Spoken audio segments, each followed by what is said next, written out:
أهلا بكم من جديد. لا تزال الوثائق السرية التي ينشرها موقع ويكيليكس تنهمر تباعا على وسائل الإعلام، حيث أفادت برقية دبلوماسية جديدة أن غالبية سكان الصحراء يؤيدون المخطط المغربي للحكم الذاتي بالأقاليم الجنوبية.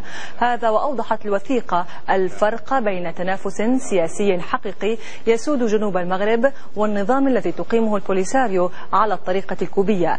كما أبرزت هذه الوثيقة أن عددا كبيرا من المقابلات والمصادر المستقلة تعتبر أن الهدف الرئيسي لغالبية الصحراويين يتمثل في المزيد من الحكم الذاتي بدل تقرير المصير. وأكدت الوثيقة أن ما يدل على ذلك هو المعدل الهام للمشاركة الذي تم تسجيله خلال الانتخابات الجماعية الأخيرة.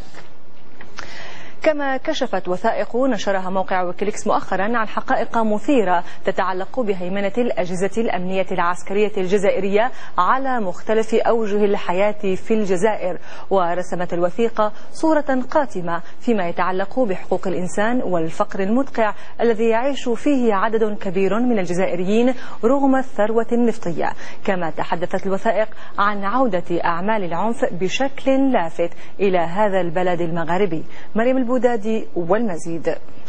فضائح ويكيليكس تتوالى وتوجه الأنظار هذه المرة إلى الجزائر. مهمة كشف الأسرار والحقائق التي يتطلع بها الموقع سلطت الضوء على وثائق سرية تخص السياسة والاقتصاد وخبايا النظام الجزائري، جارفة معها شخصيات بارزة ووازنة في هذا البلد.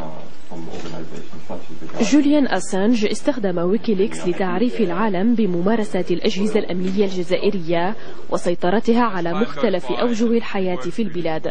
كما أن المعلومات المسربة تظهر أن مختلف التغيرات التي تشهدها السياسة الداخلية تخدم مصالح النخبة الحاكمة على حساب الشعب الذي يعاني مشاكل اجتماعية واقتصادية أبعدته عن الحياة السياسية.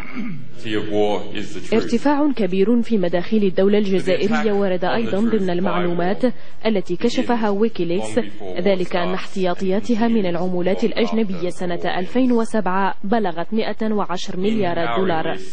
تسريبات ويكيليكس لم تنسى قضية الصحراء باعتبارها إحدى ركائز السياسة الخارجية الجزائرية. الوثائق التي كشفها الموقع تظهر التمسك الجزائري المتواصل بالمخططات القديمة الخاصة بالصحراء بالرغم من الإشادة الدولية والأممية بالمقترح المغربي للحكم الذاتي باعتباره الحل الأمثل لحل النزاع في المنطقة.